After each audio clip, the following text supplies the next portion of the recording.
জামাতকে স্যালুট করেন, জামাতকে সহযোগিতা করেন। জামাত দায়িত্ব পেলে 5 বছরের ভিতরে বাংলাদেশ বদলে যাবে। টেস্ট করার জন্য আপনারা একবার দিয়ে বিরোধী দলে আসেন, আমাদেরকে দায়িত্ব দেন, আমরা 5 বছর চালানোর পরে আপনারা এরকম কাজ করে আবার ক্ষমতায় আসবেন। একবার দায়িত্ব দিয়ে দেন না। এবার তো দিছিল জনগণ, আপনারা নিয়ে নিলেন। বহুপক্ষ ষড়যন্ত্রের মাধ্যমে জামাতের নিশ্চিত বিজয়কে আপনারা কেড়ে নিয়েছেন। আর এখন গরম গরম কথা বলেন, আর যে ইসলামী ব্যাংকের গায়ে হাত তোলেন। ইসলামী ব্যাংক আপনাদের কারোর টাকায় হয় নাই, সরকারের টাকায় হয় নাই। ইসলামী ব্যাংক হয়েছে দেশের জনগণের টাকায়, আর আমাদের কিছু বিদেশি বন্ধু কোম্পানির টাকায়। এই ব্যাংককে যদি দমাতে চান, প্রেসিডেন্ট এরশাদ, স্বৈরাচারী এরশাদ সরকার ঢাকার বুকে গাজীপুরে একটা ইসলামী বিশ্ববিদ্যালয় সহ্য করে নাই, যার ফলে সেটা সে ঝিনাইদহ কুষ্টিয়া পাঠাইছিল। তার মাত্র কয়েকদিনের ভিতরে খাতামা বিল খয়ের সরকারের হয়ে গেছে। সরকারের খাতামা বিল খয়ের হইতে বেশি দিন লাগে নাই।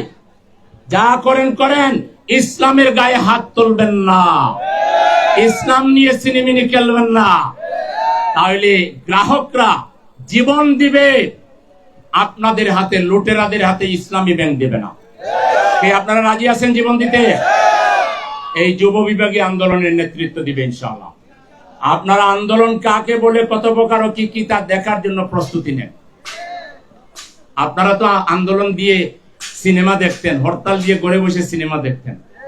আপনারা হরতাল দিয়ে বিভিন্ন বন্ধু বান্ধব আওয়ামী লীগের বাড়িতে যাইয়া হরতাল পালন করতেন। হরতাল আওয়ামী লীগের বিরুদ্ধে চা নাস্তা খাইতেন আওয়ামী লীগের বাড়িতে, আর জটিকা মিছিল করতেন, ওসিকে ম্যানেজ করে 10 মিনিটের মিছিল ম্যানেজ করতেন। ওই আন্দোলন আমরা করব না। আন্দোলন কাকে বলে, কত প্রকার কি কি, শুধু ইসলামী ব্যাংকের গ্রাহকরাই আপনাদেরকে এটা দেখিয়ে দিবে ইনশাআল্লাহ।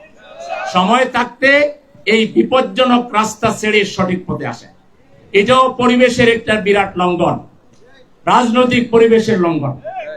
রাজনৈতিক পরিবেশ ঠিক রাখার জন্য মাননীয় প্রধানমন্ত্রী, আপনার দায়িত্ব সবচেয়ে বেশি। আপনার আশপাশে যারা আপনার সাথে যারা তেল মারতেছে, এই তেলবাজরা বাংলাদেশের রাজনীতি জানে না। বাংলাদেশের মানুষ সিমেন্টের মতো মিহি, ঠান্ডা, নরম, পোলায়, কিন্তু তারা যদি গর্জে উঠে তাইলে 5ই আগস্ট তারা ঘটাইয়ে ফেলে। এবং আরেকটা 5ই আগস্ট ঘটে যেতে পারে শুধু ইসলামী ব্যাংককে কেন্দ্র করে।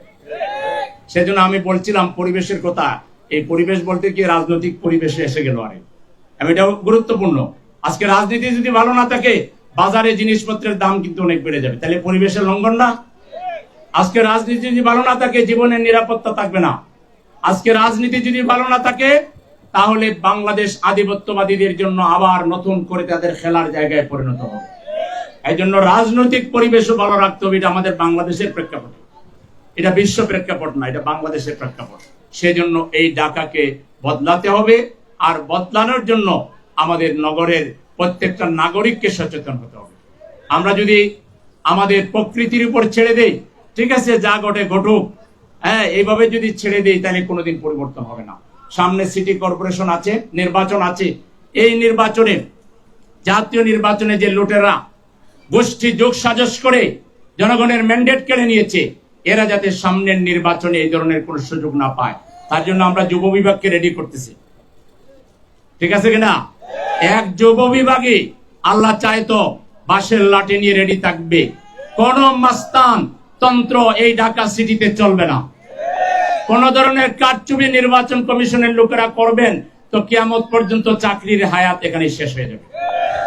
এখানে কোন ধরনের 2 নম্বরে নির্বাচন কমিশনের প্রধানকে আমি সেদিন এক অনুষ্ঠানে পেয়েছিলাম, আমেরিকান ন্যাশনাল ডে থেকে। তা হাত মিলাই বললাম আপনার খবর কি? আমরা খবর খারাপ, আপনি তো বুটটা জুড়ে নিয়ে নিলেন। আর বললাম সামনে আমি সিটিতে আসতেছি, আপনার লোকজন যেন দ্বিতীয় দফায় কাজ না করে, তাইলে কিন্তু খবর হয়ে যাবে। তো এটা জানাই দিছি একেবারে সশরীরে, এবং এখন মিডিয়ার মাধ্যমে জানাই দিলাম, আগামী নির্বাচন নিয়ে কোনো কাজ যদি কোনো কারচুপি, কোনো ধরনের যোগ সাজসে ষড়যন্ত্র করার চেষ্টা করা হয়, তাহলে কারবালার মতো পরিস্থিতি ঢাকায় ঘটাই দেওয়া হবে। এবং এখানে কোনো ধরনের কোনো কারচুপি এবং কোনো ধরনের কোনো শয়তানি, কোনো ধরনের দখলবাজি, কোনো ধরনের টাকার খেলা এই ঢাকা সিটিতে চলবে না। ভোট হইতে হবে নিরপেক্ষ। এবং আমি সরকারের কাছে দাবি করছি যে অনতিবিলম্বে সবার আগে স্থানীয় নির্বাচন, মেয়র এবং কাউন্সিলর নির্বাচনের মাধ্যমে ঢাকা সিটি মেয়াদ উত্তীর্ণ হয়েছে অনেক আগে। তো আপনারা আগে গ্রামে যাবেন কেন? গ্রামের ইউনিয়ন চেয়ারম্যানদের তো এখনো মেয়াদ আছে, উপজেলা চেয়ারম্যানদের অনেকেরই মেয়াদ আছে, আগে ওখানে যাবেন কেন? ঢাকার মানুষ আমরা পরিবেশের কারণে আমাদের পরিবেশ দূষণ হচ্ছে, আমরা এখানে নানা অসুখ বিসুখের মধ্যে আমরা পড়ে যাচ্ছি। এজন্য সবার আগে ঢাকা সিটি 2টাতে নির্বাচন দিতে হবে। আর যদি সেটা না করেন, আর আমরা যুব বিভাগ সহ ঢাকার জনগণ যদি রাস্তায় নামি, তখন আপনাদের কিন্তু কড়াই গন্ডায় হিসাব বুঝে নিতে হবে। তো জামাতে ইসলামী যেটা পারে, আপনারা সরকারে গিয়ে ওইটা পারেন না কেন? বলা হয় রাজনীতি মানুষের জন্য, এটা কোথায়? শুধু কথামালার ফুলজড়িতে? এটা কি জনগণের দেখা দরকার না? আপনাদের এমপি অনেক আছে না, কই কোথায় তো দেখলাম না। একটা হামের আপনারা প্রজেকশন করেছেন, কোন এক জায়গায় একটা আপনারা ক্যাম্প করে মানুষকে সতর্ক করেছেন, একটা জায়গায় তো দেখলাম না। খালি তো নতুন নতুন ইশতেহার দিয়েছেন, বয়ান দাঁড় করাচ্ছেন, বাস্তব জীবনে তো আপনাদেরকে কোনো ভালো কাজের প্রতিকৃতি হিসেবে তো আমরা দেখি না, যেটা জামাত ইসলামী করে। আর জামাত ইসলামী করে হিংসা করেন, এই যে এটার বিরুদ্ধে হিংসা করবেন। যারে দেখতে নারী তার চলন বাঁকা। আজকে দেখেন জামাত ইসলামী এমন একটা দল, কতটা শক্তিশালী মজবুত দল। তার একটা ব্রাঞ্চ হলো যুব বিভাগ। এই যুব বিভাগে এখানে আমরা 4 জন ছাত্র শিবিরের সাবেক কেন্দ্রীয় সভাপতি এখানে উপস্থিত আছি। একজন ইন্টারন্যাশনাল ফোরামের, ইফসু মানে হলো ছাত্র শিবিরের মতো এরকম ওয়ার্ল্ডে আরো অনেক প্রভাবশালী ছাত্র সংগঠন আছে, তার সমষ্টির নাম হলো IIFSO, International Islamic Federation of Student Organization বা মুভমেন্ট। এই যে সংগঠন, তার সেক্রেটারি জেনারেল এখন আমাদের যুব বিভাগের ঢাকা মহানগরীর সেক্রেটারি। জামাত ইসলামী যুবকদেরকে কত গুরুত্ব দেয়। জামাত ইসলামী আগামী বাংলাদেশের নেতৃত্ব, জামাত ইসলামী চায় যে যুবকরাই বাংলাদেশের নেতৃত্ব দিবে। এই জন্য আমাদের যুব বিভাগে আমরা এক জাগ তরুণের, এক জাগ মেধাবী মানুষের, এক জাগ ক্রিম পার্সোনালিটিকে আমরা গ্যাদার করেছি, এবং তারা আজকে তার একটা অংশ আজকে এখানে উপস্থিত রয়েছেন। এই যুব বিভাগের নেতৃত্বে আমরা আশা করি এই ঢাকা সিটির পরিবেশ সংরক্ষণে তারাই অগ্রণী ভূমিকা পালন করবে ইনশাআল্লাহ। এবং এই ঢাকাকে আমরা এই ঢাকা থাকতে দিব না, আমরা এই ঢাকাকে বদলাই দেবো ইনশাআল্লাহ, ঠিক না? এটলিস্ট ঢাকা উত্তরকে আমরা বদলাই দিতে চাই, সেজন্য আমরা কাজ শুরু করেছি। আমরা নগরবাসীর প্রতি আহ্বান জানাবো, আসুন এটলিস্ট আপনার রুফটপে আপনার ছাদ একটা বাগান বাড়ি বানাতে পারেন। আপনার ছাদে আপনি গাছের চারা লাগান, প্রত্যেকটা বিল্ডিং এর উপরে আসুন আমরা একটা গাছ লাগাই। এই বছর আমরা সিদ্ধান্ত নেই এই 5ই জুন উপলক্ষে যে আমরা প্রত্যেক নাগরিক এই বছরের ভিতরে একটা গাছের চারা লাগাবো, মিটা সংরক্ষণ করব। এবং আমরা সিদ্ধান্ত নেই যে আমরা কিছু সবুজ বিল্ডিং বানাতে পারি। কি সেটা হলো যেখানে আপনার সৌর বিদ্যুতের ব্যবস্থা থাকবে, তারপরে সেখানে প্রাকৃতিক আলো বাতাসের ব্যবস্থা থাকবে, বৃষ্টির পানি সংরক্ষণের ব্যবস্থা থাকবে। এরকম গ্রিন বিল্ডিং আমরা বানাতে পারি। আমরা যেটা করতে পারি, আমরা একদিন কার ফ্রি ডে ঘোষণা করতে পারি। এই দিন আমরা কেউ কার ব্যবহার করব না, আমরা সবাই বাইসাইকেল যুগে অথবা হেঁটে আমাদের গন্তব্যে যাব। বিশেষ করে নিকট গন্তব্যে যাওয়ার জন্য এই শহরে যদি বাইসাইকেল চালাবার রোড করা হয়, পায়ে হেঁটে চলার রাস্তা যদি বানাই দেওয়া হয়, ইনশাল্লাহ আমরা জামাত ইসলামী যদি দায়িত্ব পাই, আমরা এগুলো করে দিব। আমরা বাইসাইকেলের জন্য একটা জোন করে দিব, আমরা পায়ে হাঁটার রাস্তাগুলো আলাদা করে দিব, যাতে করে মানুষ অনেক 1-2 কিলোমিটার দূরত্বে আগে ট্রেনে গিয়ে মানুষ উঠেছে। আমাদের ছোটকালে আমরা দেখেছি 2-3 কিলোমিটার দূরে গিয়ে আমরা ট্রেনে গিয়েছি, পায়ে হেঁটে গিয়েছি। এতে এক্সারসাইজও হয়ে যায়, শরীরও ভালো থাকে, মনও ভালো থাকে, আর শহরের উপরে গাড়ির চাপ কমে।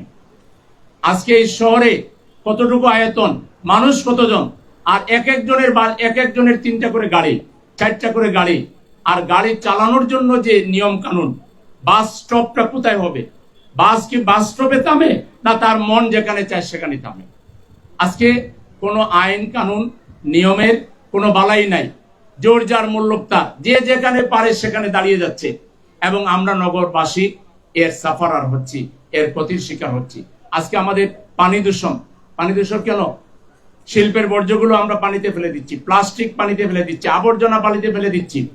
আজকে জলাশয়গুলো, খালগুলো উদ্ধার করতে হবে এবং ড্রেনেজগুলোকে উন্নত করতে হবে, যাতে করে আমাদের এই যে একটু বৃষ্টি হইলে যে পানি জমে যায়, পরিবেশ নষ্ট হয়।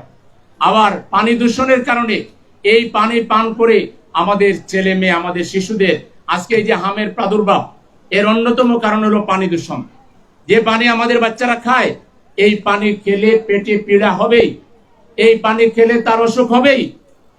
আজকে একটা দেশ আমাদের আছে, শিশুদের প্রতি কোনো দায়িত্ব পালন নাই। হাম হয়েছে, হামের টিকা নাই, হামের জন্য কোনো সচেতনতা, একটা বোধ। এই যে আমরা আজকে এখানে খোলা মাঠে একটা বিরাট বোধ করে, চার ধরনের বোধ করা হয়েছে।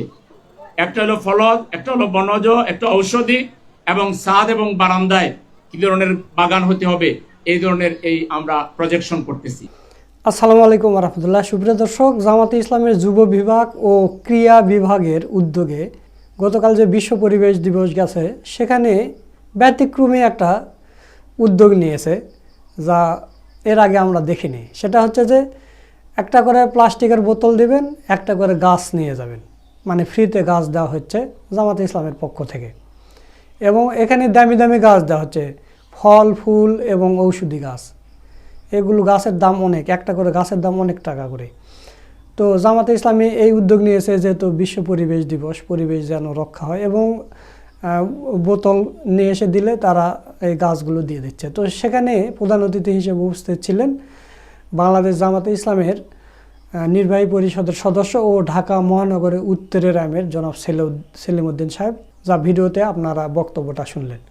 তো জামাতে ইসলামের এই উদ্যোগটা এবং জামাতে ইসলামের নেতা মোহাম্মদ সেলিমউদ্দিনের বক্তব্যটা আপনাদের কাছে কেমন লেগেছে তা অবশ্যই কমেন্ট করে জানিয়ে দেবেন। ভিডিওটা ভালো লাগলে শেয়ার করবেন। সকলকে ধন্যবাদ। আসসালামু আলাইকুম রহমতুল্লাহ।